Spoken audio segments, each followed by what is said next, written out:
Thank you, young man. It's a very worthy challenge.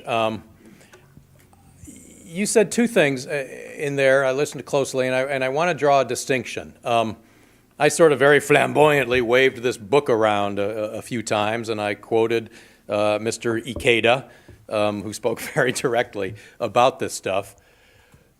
But I closed my computer. I'm not sure I want to open it back up and find the quote, but I'm not sure that I completely embrace the exact way that Mr. Ikeda, I say this with great respect and deference, expressed it, because in a couple of the sentences that I cited, he talked about the disappearance of nations, didn't he?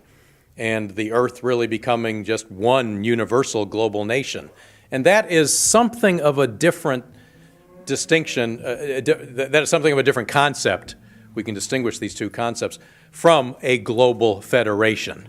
And God knows the American constitutional system and the American government is really imperfect and has a lot of flaws, and 240 some years into it, we know that it's not working exactly right.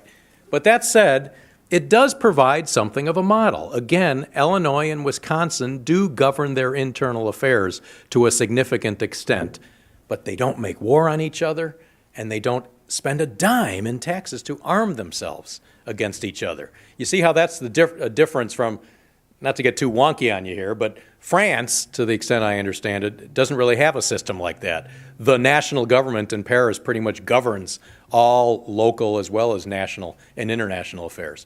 And that's as I said before, that's the kind of conversation I want to have about what kind of global unity can we aspire to and what kind of different models. So I thank you for the challenge. It's exactly the kind of rich debate we have to have about the destination of human history. But I'm going to pound my fist on the lectern here, and I'm going to take exception with great respect, as you articulated it very well. But the notion that either to maintain one's cultural identity, or as you put it, to keep from getting screwed by the haves, for the have-nots countries of the world to keep from getting screwed by the haves of the world, the notion that the solution to that is to maintain armies forever, 50 years, 500 years, 5,000 years into the future, that's just something I want to challenge.